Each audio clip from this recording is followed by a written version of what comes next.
दर्शकों काफ़ी सारे श्रद्धालु और भी हैं जहाँ पे खड़े हैं जो जा रहे हैं घर पे, उनसे जानते हैं उनके विचार। नमस्कार सर। सर साहिब जी। सर क्या नाम है आपका? अमित दास जी। कहाँ से हैं आप? फाजिलका डिस्ट्रिक्ट से। तो आप हमें बताएं कि जैसा कि हमने सुना है कि ये जो समागम था इसका समापन हो चुका है, आज तीसरा दिन था। तो इस दौरान आपका क्या एक्सपीरियंस रहा? तो कैसी कैसी व्यवस्थाएं यहाँ पे थी, सारा थोड़ा डिटेल में बताएं हमें। देखिए, गुरु जी की दया से हमारी जो टीम है वो प्रदर्शनी में सेवा कर रही थी। तो वहाँ का जो एक्सपीरियंस आपको बताऊँ, हज़ारों लोग जो जगत के जो हमारे भाई बहन हैं वो आए थे यहाँ पे। तो उन्होंने जो गुरु जी के द्वारा लगाई गई आध्यात्मिक जो प्रदर्शनी है, जो सदग्रंथों से जो प्रमाणित की गई है, उसको देख करके और संत रामपाल जी महाराज से कुछ लोगों ने नाम उपदेश लिया। और जो पुरानी परंपराएं जो उन्होंने देखी, जो हम कर रहे हैं, उनको देखा, उनसे कंपैरिजन किया भी, वो जो कर रहे हैं वो गलत है और जो हमारे सदग्रंथ बता रहे हैं वो सही है। इसी के हिसाब से उनका जो एक्सपीरियंस है वो पूरी ज़िंदगी को बदलने वाला एक्सपीरियंस रहा। और हमें ये लगा कि जो परमात्मा बता रहे हैं वो लोगों के दिमाग और दिल में घर कर रहे हैं। ये सबसे बड़ा एक्सपीरियंस था हमारा। तो आपके मुताबिक कितने लोगों ने प्रभावित होकर संत रामपाल जी महाराज के ज्ञान से यहाँ पे नाम दीक्षा ली? जी, अभी तक कल अकाउंट होगा और मैक्सिमम 150 से प्लस जो है नामदान हो चुके हैं। और इसका जो सही आंकड़ा जो है वो कल हमें मिलेगा। तो और व्यवस्था जो यहाँ पे बनाई गई है, जैसे यहाँ पे पार्किंग वगैरह की है, जहाँ और खाने पीने की व्यवस्था, उनके बारे में थोड़ा सा डिटेल में बताएंगे। खाने पीने का जो है व्यवस्था, उसके बारे में तो आपको क्या बताऊँ मैं। यहाँ पर देसी घी में जो भंडारा बनता है और शुद्ध हाथ और मतलब मुंह पे मास्क लगा कर के पूरी व्यवस्था का ध्यान रखा जाता है। और बर्तन है उनको 3-4 बार धुलाए जाते हैं। और एक एक जने की आने वाले से पूछा जाता है कि आपने भंडारा किया, जाने तक उनको साथ में पैकिंग दी जाती है। और जैसे कोई मेहमान आता है उससे ज़्यादा जो मेहमान नवाजी यहाँ जो आने वाले की जाती है। तो इस दौरान यहाँ पे कितने ही श्रद्धालु एक साथ इकट्ठे हो जाते हैं, क्योंकि जैसे कि हम देख रहे हैं कि आश्रम की व्यवस्था बहुत बड़ी है। तो एक दिन में कितने श्रद्धालु यहाँ पे इकट्ठे होते हैं? जी, इसका सही आंकड़ा तो हम नहीं बता पाएंगे, लेकिन लाखों के लोग में यहाँ पर आ रहे हैं। और यहाँ पर हमारे पास पार्किंग में जगह नहीं रहती, हम सड़कों पे जो है पार्किंग की व्यवस्था करते हैं वहाँ खड़े करने के लिए।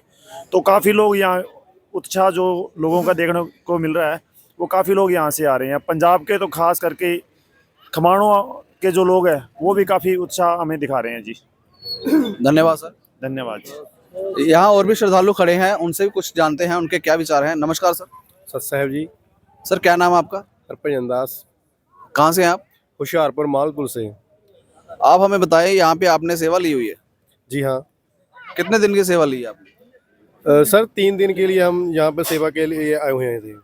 तो कौन सी सेवा आपने ली हुई है और आप में मतलब कि आपकी किस चीज़ में रुचि है यहाँ पे ज़्यादा? रुचि तो सभी सेवाओं में है जो भी परमात्मा दे दे। और हमारी सेवा यहाँ पर प्रदर्शनी में लगी हुई थी, जो आने वाले जगत के और भक्त के लोगों के लिए, जो हमारे सभी सदग्रंथों में से जो संत रामपाल जी महाराज ने ज्ञान और प्रमाणित ज्ञान बताया है, वो सभी सदग्रंथ दिखाकर प्रमाणित ज्ञान को प्रमाणित करने के लिए सभी शास्त्रों से जगत के लोगों को दिखाने के लिए हमें हमारी सेवा लगी हुई थी। तो जो आपकी सेवा लगी थी उस सेवा का क्या नाम है? प्रदर्शनी के लिए सेवा। प्रदर्शनी में आप लोगों को क्या गाइड करते हैं, किस तरह का ज्ञान बताते हैं? कि जो संत रामपाल जी महाराज ने बहुत सारी किताबें जैसा कि हम जानते हैं कि लिखी हुई हैं, तो उसके बारे में क्या गाइड करते हैं आप? सर, संत रामपाल जी महाराज जी ने हमें बताया है, प्रमाण सहित सभी हमारे सभी धर्म के शास्त्रों से प्रमाणित करके बताया भी पूर्ण परमात्मा कबीर है और उसकी भक्ति के 3 मंत्र हैं। ये सभी तीनों मंत्र का संकेत गीता में दिया हुआ है। ओम तत्सत इति निर्देश है ब्रह्मण्य त्रैपद स्मृत। और गुरु ग्रंथ साहब में गुरु नानक देव जी की वाणी है, अगन बिन पवने की वाणी 3 नाम के दासा। और जेतु पढ़िया पंडित बिना बिन दो अखर बिन दो नामा प्रणवत नानक एक लंगाए जेकर सच समामा। और कुरान शरीफ में यही संकेत दिया हुआ है, एन सीन काफ, मतलब कि पूर्ण परमात्मा की भक्ति के लिए 3 मंत्र हैं। और ये सभी ग्रंथों में सिर्फ सांकेतिक बताए हुए हैं। और इसके जो यथार्थ मंत्र है, गीता में कहा है इसके यथार्थ मंत्र तत्वदर्शी संत ही बताता है। और संत रामपाल जी महाराज ने हमें जो जितने भी प्रमाण दिखाए हैं सदग्रंथों से, हम वही प्रमाण आगे जगत के लोगों को दिखाते हैं। सर एक बड़ी ही विचित्र बात ये आपको देखने पड़ी है कि जैसे अभी हाल ही में प्रयागराज में कुंभ का मेला लगा हुआ है, तो वहाँ काफ़ी सारी भगदड़ हो गई थी जिससे हज़ारों के लोग मर गए हैं। तो यहाँ पे ऐसा कुछ देखने को मिला या कुछ ऐसा इंसिडेंट यहाँ पे हुआ हो? जी नहीं सर, ऐसा है कि जो कुंभ का मेला है वो एक शास्त्र विरुद्ध साधना है। हमारे किसी भी धर्म के शास्त्र में, ग्रंथ में वो मेला लगाने के लिए या वैसी साधना करने के लिए नहीं कहा है। गीता में कहा है जो शास्त्र विधि को त्याग कर मन माना आचरण करते हैं, मन अपने तरीके से, मनमत तरीके से भक्ति करते हैं, उसको उस भक्ति का कोई लाभ नहीं होता, ना ही उसकी गति होती है, ना ही इसको सिद्धि प्राप्त होती है, ना ही कोई सुख मिलता है, उसको सिर्फ कष्ट ही मिलते हैं। और यहाँ पर जो आपने कहा है, पूछा है, ये यहाँ पर शास्त्र के अनुकूल साधना होती है। पूर्ण गुरु से नाम उपदेश लेकर शास्त्र के अकॉर्डिंग मर्यादा में रहकर भक्ति की जाती है और इससे हम परमात्मा हमारी रक्षा करता है। तो मतलब कि आपके कहने का मतलब है कि यहाँ पे किसी तरह का कोई दुर्व्यवहार नहीं होता, किसी तरह की कोई भगदड़ नहीं की जाती, तो किसी तरह का कोई नुकसान नहीं होता। जी हाँ, यहाँ पर कोई इस तरह का कोई माहौल नहीं है। जहाँ पर आपने देखा होगा सभी भक्त एक दूसरे को बहुत ही प्यार से, आदर से बात करते हैं, बुलाते हैं और प्यार से ही सभी सेवाएं करते हैं। मतलब कि एक सद्पुरुष होता है, एक सद्मानव होता है, उस हिसाब से सभी मिलकर यहाँ पर सेवा करते हैं। कोई यहाँ पर किसी चीज़ की भगदड़ नहीं मचती। धन्यवाद सर। सत साहेब जी। तो नमस्कार सर, सत साहेब जी। क्या नाम है आपका? सतपाल दास है। आप कहाँ से आए हैं? जम्मू से है, डिस्ट्रिक्ट उधमपुर से। तो उधमपुर से आप यहाँ पे आए हैं, तो कितने दिन से आए हैं यहाँ पे? 4 तारीख को आए थे, तो अभी जब तक समागम चलेगा और इस समागम के बाद ना 3-4 दिन के बाद एक समागम और है, तो उसमें भी अपनी जो 2-4 दिन की सेवा है वो सेवा करके जाएंगे जब तक परमात्मा की इच्छा होगी, 2-4-6 दिन जितने भी। तो जैसा कि मैंने अभी बात की है कि भाई साहब ने हमें बताया कि जो कुंभ का मेला लगा हुआ है तो यहाँ भी काफ़ी सारे भक्तों की भीड़ होती है, तो यहाँ भी कुछ ऐसा इंसिडेंट हुआ हो जिससे कोई भक्तों को असुविधा हुई हो? जी बात ऐसी है, जो कुंभ का जो मेला है तो वहाँ जो है ना, वहाँ ज्ञान के, जिनको ज्ञान नहीं है, बिना ज्ञान के वहाँ ऐसा हुआ है। जहाँ क्या है, जहाँ परमात्मा की दया से जो सत भक्ति करने वाले सारे हमारे भाई भक्त जो हैं, तो इनको सबको शास्त्रों का ज्ञान है। ज्ञान एक ऐसा हथियार है जिसमें भगदड़ की तो कोई बात ही नहीं होती है। चाहे कोई भी होगा, कोई अपना भक्त भाई होगा, या जगत वाला होगा, या कोई भी होगा, या पशु पंक्षी भी होगा ना, उसकी भी जहाँ रक्षा करते हैं। इंसान की तो भगदड़ की तो बात दूर है, जहाँ कोई ऐसी भगदड़ नहीं होती है, ना जहाँ कोई सिक्योरिटी है, ना कुछ है। जो कुछ भी सिक्योरिटी है हमारे अपने भाई हैं, कोई पुलिस का, कोई कुछ नहीं। लेकिन 12 आश्रम है, परमात्मा की दया से किसी भी आश्रम में तू मैं नहीं होती है। भगदड़ की तो बात ही दूर है, क्योंकि सबके पास ज्ञान है।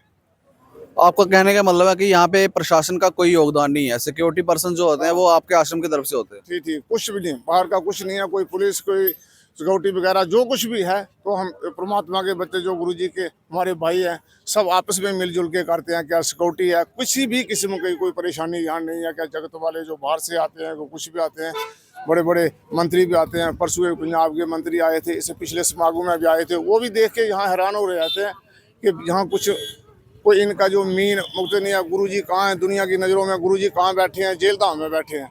तो ये सिर्फ दुनिया को भ्रम है कि गुरुजी जेल में बैठे हैं। जो 12 आश्रम चल रहे हैं, जी उन्हीं की दया है। परमात्मा कहीं भी बैठे हैं, जैसे गुरुजी कहते हैं ना, टावर कहीं भी है, रेंज हर जगह मिलती है। ऐसे ही परमात्मा का ये ज्ञान ही ऐसा है कि जहाँ किसी सिक्योरिटी की, जो बाहर की पुलिस की, किसी की जरूरत ही नहीं है। आज छोड़ के हज़ारों साल बाद भी जहाँ किसी ऐसी कोई वसा मतलब कि भगदड़ वाली बात ही नहीं होगी। धन्यवाद सर। सच है जी। तो नमस्कार सर, सर क्या नाम है आपका? सर गुरमीत दास। तो आपने ये जैसे झंडा पकड़ के रखा हुआ है, तो इसका क्या कारण है? सर ये मेरी सिक्योरिटी में ड्यूटी है।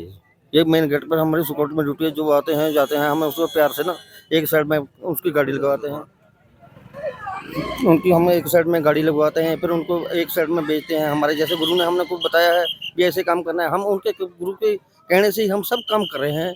वो गुरु के अलावा कोई नहीं काम कर रहे हैं हम। जैसे आप कह रहे हो कि हमारी सिक्योरिटी की ड्यूटी है, तो सिक्योरिटी के दौरान कोई ऐसी मतलब कि हरकत हुई हो किसी श्रद्धालु के द्वारा, या आने वाले जो आपके आसपास के लोग हैं, कोई ऐसा दुर्व्यवहार आपके साथ करते हों? कोई बिल्कुल कुछ नहीं हुआ है जी। बेशक है साढ़े मैंने 3 दिन हो गया जी, 5 दिन तो मैं पूरी सिक्योरिटी कर रहे हैं। 5 तरीक तो जी मेरे आए पूरा मैं ठीक ठाक काम चल रहा है मेरा। मैं हूँ चप्पल पाना सीगा गेट से, मेहनत मेरी ड्यूटी है जी। साढ़े 1000 भगत ने, साढ़े सिक्योरिटी इंचार्ज ने साढ़े। नमस्कार सर, क्या नाम है आपका? दीदार दास, कहाँ से हैं आप? पटियाला से। सर जैसा कि इन्होंने बताया कि आप सिक्योरिटी इंचार्ज हैं, तो सिक्योरिटी के दौरान कोई ऐसी अव्यवस्था यहाँ पे हुई हो, कोई आपको ऐसा कोई व्यक्ति दिखा हो, या कोई ऐसी मतलब कि इंसिडेंट हुई जो आश्रम के मर्यादा के बाहर हो?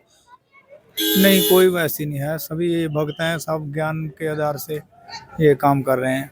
इनको ज्ञान है, कोई झगड़े वाला कोई काम ही नहीं है यहाँ। सारा बिल्कुल ओके है। आपका कहने का मतलब है कि यहाँ पे जितने भी श्रद्धालु होते हैं वो बड़े ही कोऑपरेटिव होते हैं। हाँ, पहले ही उनको बताया जाता है, कोई हफड़ा दफड़ी नहीं करता। तो प्रशासन का यहाँ पे किसी तरह का कोई योगदान नहीं लिया जाता? नहीं, कोई नहीं है, वैसे कोई योगदान नहीं है। अपने आप ही ये सारा सिक्योरिटी करते हैं। धन्यवाद सर। सस्ते तो दर्शकों, बिना प्रशासन संपूर्ण अनुशासन, सुनने में तो अजीब लग रहा है, तो हम ये कैसे मान लें कि बिना प्रशासन अनुशासन रह सकता है? क्योंकि हाल ही में प्रयागराज में हुई घटना ने हमें इस सोचने पे मजबूर कर दिया है कि हमारे भारत की जो सरकार है वो बिल्कुल विफल है। क्योंकि इतनी सारी व्यवस्था होने के बाद भी वहाँ पे भगदड़ मच गई, हज़ारों की तादाद में वहाँ पे श्रद्धालुओं की मौत हो गई। तो संत रामपाल जी महाराज के आश्रम में काफ़ी सारे श्रद्धालु आए थे, जिनका ये कहना है कि यहाँ पे लाखों की तादाद में डेली बेसिस पे लोग आते हैं, श्रद्धालु आते हैं, भक्तजन आते हैं, बट यहाँ पे ऐसा कुछ भी देखने को नहीं मिलता। यहाँ पे प्रशासन की तरफ से कोई भी सुविधा नहीं ली जाती है और किसी भी तरह का यहाँ पे सिक्योरिटी रीजन से कोई भी दिक्कत नहीं आती है। यहाँ के जो सिक्योरिटी पर्सन्स होते हैं वो भी आश्रम की तरफ से ही होते हैं, जो सारी व्यवस्था यहाँ पे संभालते हैं। तो ये बड़ी ही विचित्र बात है कि प्रशासन के बिना अनुशासन, ऐसा तो पहली बार ही सुनने को मिला है। बहुत सारे श्रद्धालु और भी यहाँ पे खड़े हैं, क्या क्या अनुभव उनके रहे वो भी जानेंगे। बने रहिए हमारे साथ। धन्यवाद।